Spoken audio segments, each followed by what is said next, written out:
और अब विवेचना की बात। इस सेगमेंट में आज बात किसानों की। हरियाणा में राजनीति के लिहाज से किसान वर्ग खासा प्रभावशाली माना जाता है। यही वजह है कि चुनाव में हर दल अन्नदाता को लुभाने की जुगत में रहता है। विधानसभा चुनाव के मौसम में हर दल खुद को सबसे बड़ा किसान समर्थक साबित करने में लगा हुआ है। बीजेपी के विरोधी ये आरोप लगा रहे हैं कि हरियाणा का किसान राज्य और केंद्र सरकार की नीतियों से नाराज है। यही वजह है कि इस बार वो बीजेपी के खिलाफ वोट करेगा। अब इन वक्तव्यों का विश्लेषण करते हैं। शुरुआत कुछ सवालों के साथ। क्या हरियाणा विधानसभा चुनाव में किसान आंदोलन का असर दिखेगा? क्या बीजेपी को लेकर किसानों में नाराजगी है और कांग्रेस इसे कैसे भुनाने की कोशिश कर रही है? सभी फसलों पर एमएसपी और बोनस वितरण जैसी घोषणाओं से क्या बीजेपी किसानों की नाराजगी कम कर पाएगी? और लोकसभा चुनाव में क्या बीजेपी को अन्नदाता की बेरुखी का खामियाजा भुगतना पड़ा? 3 साल पहले यानी साल 2021 में हुआ किसान आंदोलन आपको याद होगा। केंद्र सरकार के 3 कृषि कानूनों को किसानों के लिए अलाभकारी बताकर उसका सड़क से लेकर के संसद तक खूब विरोध किया गया। किसानों के उस आंदोलन में राजनीतिक दलों ने जमकर राजनीति की थी। बाद में अन्नदाता किसानों के दबाव में सरकार को वो तीनों कानून वापस लेने पड़ गए। मोदी सरकार ने कृषि कानून भले ही वापस ले लिए हों, लेकिन किसानों का एक वर्ग आज भी आंदोलन की मुद्रा में है। लोकसभा चुनाव के दौरान एमएसपी की कानूनी गारंटी की मांग दिए पंजाब और हरियाणा के किसानों ने दिल्ली कूच की खूब कोशिशें की, लेकिन हरियाणा में बीजेपी सरकार और दिल्ली में केंद्र सरकार ने उन्हें ऐसा नहीं करने दिया। सियासी जानकारों का मानना है कि हरियाणा विधानसभा चुनाव में बीजेपी को किसानों की नाराजगी झेलनी पड़ सकती है। पार्टी का एक धड़ा दबे सुर में ही सही, लेकिन किसानों की नाराजगी की आशंका जता रहा है।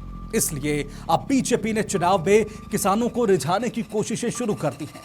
किसानों के मुद्दे को कांग्रेस भी जमकर भुनाना चाह रही है। कांग्रेस का मानना है कि केंद्र और राज्य सरकार के रवैये के चलते किसान बीजेपी से नाराज हैं। इसलिए इस बड़े वर्ग को पार्टी अपने पक्ष में ला सकती है। कांग्रेस नेता लगातार किसानों के मुद्दे को लेकर बीजेपी को घेर रहे हैं।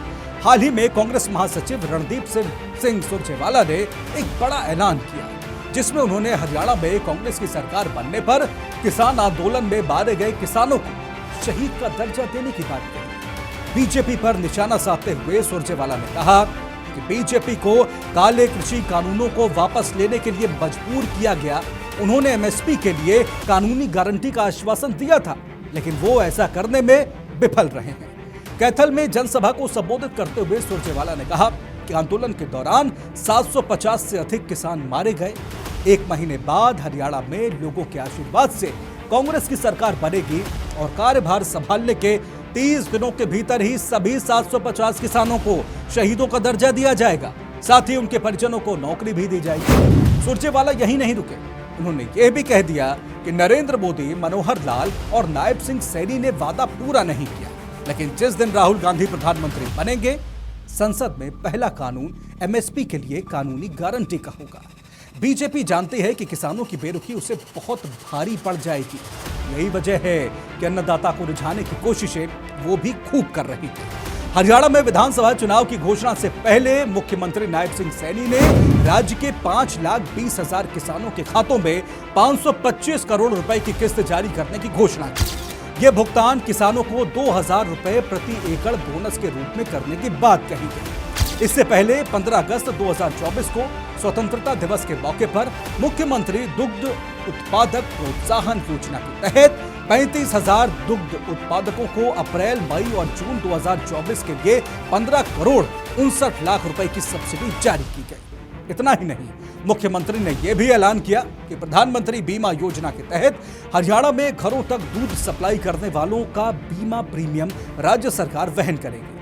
नायब सैनी की सरकार ने कुछ दिन पहले ही सभी फसलों की खरीद न्यूनतम समर्थन मूल्य यानी एमएसपी पर करने का निर्णय लिया था। प्रदेश में अब रागी, सोयाबीन, काला तिल, कुसुम, जौ, मक्का, ज्वार, जूट, खोपरा और मूंग की एमएसपी पर खरीद की जाएगी। मतलब ये कि अब हरियाणा की सभी फसलें न्यूनतम समर्थन मूल्य पर खरीदी जाएंगी। मैं सुरेंद्र इंदौरा, वरिष्ठ पत्रकार हूँ रेवाड़ी में। लंबे समय से यहाँ पत्रकारिता में काम कर रहा हूँ।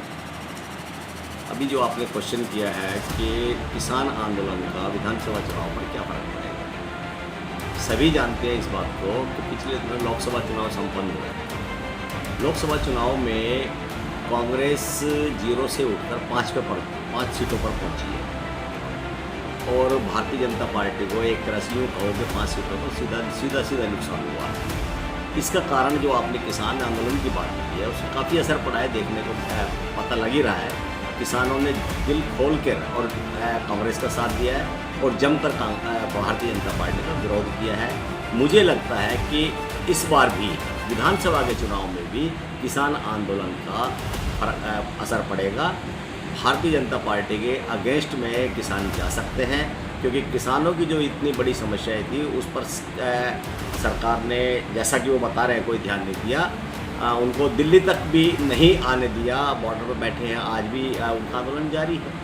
और आज जो चुनावी माहौल चल रहा है इस हरियाणा प्रदेश के अंदर, बड़ा अच्छा माहौल चल रहा है कांग्रेस का। आज पूरे हरियाणा प्रदेश के अंदर हर वर्ग बीजेपी सरकार से दुखी होकर व्यवस्था को बदलने के लिए, इस सरकार को बदलने के लिए सब तैयार हो रहे हैं और आने वाले अभी जो चुनाव है उसके अंदर कांग्रेस की बहुमत की सरकार बने। बहुत भारी, चाहे किसान हो, चाहे मजदूर हो, चाहे व्यापारी हो, आज सभी वर्ग आज इस सरकार से, बीजेपी सरकार से दुखी है और इसी वजह से 10 साल के अंदर इन्होंने जो सभी वर्गों के लिए हर वर्ग दुखी रहे हैं, उसी वजह से आज लहर जो चल रही है वो कांग्रेस की लहर चल रही है और निश्चित तौर पर इस हरियाणा प्रदेश के अंदर कांग्रेस की सरकार बनेगी।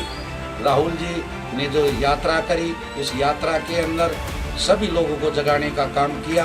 दलित, पिछड़े, आदिवासी, गरीब, मजदूर, किसान, सबके हितों की बात जो उन्होंने की, तो आज आशा और उम्मीद है कि इन वर्गों की भी बात सुनाई होगी और आने वाला भविष्य कांग्रेस का होगा। सारा असर पड़ रही है जी। किसान भाजपा के कोई हक में नहीं है और इस सरकार के बिल्कुल खिलाफ किसान वोट देगो और जो किसाना का हक की कोई सरकार अपनी बनावेगो, नहीं तो किसी को समर्थन करेगो। और चटोनी साहब का ये आदेश आ जाए, लेकिन ये सच्चाई है, किसान इस भाजपा सरकार को कोई वोट नहीं देगा। सारी नाराजगी हैं, कह होती थी लेकिन कुछ कर तो नहीं रहा ने।